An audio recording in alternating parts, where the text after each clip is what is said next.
म्हणून आमचे असं गेले आदिवासी म्हणून ते गोळेगाव कोण म्हटलं तुम्हाला? अरविंद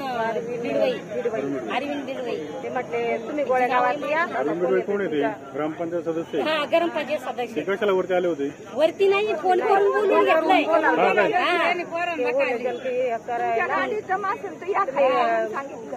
म्हणून पोरं गेली. मग पुढे काय आलं? आमचे लाईटीचं टेलिव्हिजन नेलं तेव्हा ते पोरं म्हटले तुम्हाला निवा पैसे दिले, आम्हाला निवा घेतले, आम्ही घेतले, मग तुम्ही का नाही घेतले, आमचं कशाला नेलं, याच्यावरून झालंय. म्हणजे वरती ठाकरवाडीला जे हॅलोजन आले होते ते बी घेऊन गेले. तेव्हा पोरं म्हटले का येतो नाही का? त्याच्यामुळे भांडणं झाले आणि तिथं आल्यामुळं मग त्यांची हाणामारी झाली आणि मग त्याने आरोप घेतले का याने मला इज्जत लुटली असं तसं. मुलीची इज्जत लुटली. चालू होतं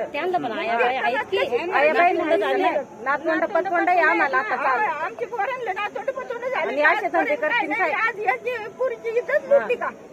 मग कशात नाही थांबली, थांबवायची नाही तर मग तिचे बापांनी लगेच रुपये पाहिजे.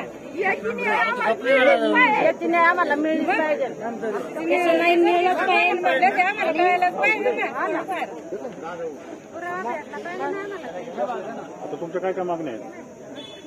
सरपंचाला बाहेर काढायचे, पोरं बाहेर काढायचे.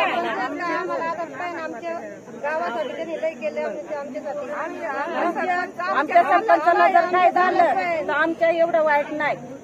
आमच्या अशी गावकीला एक सारखे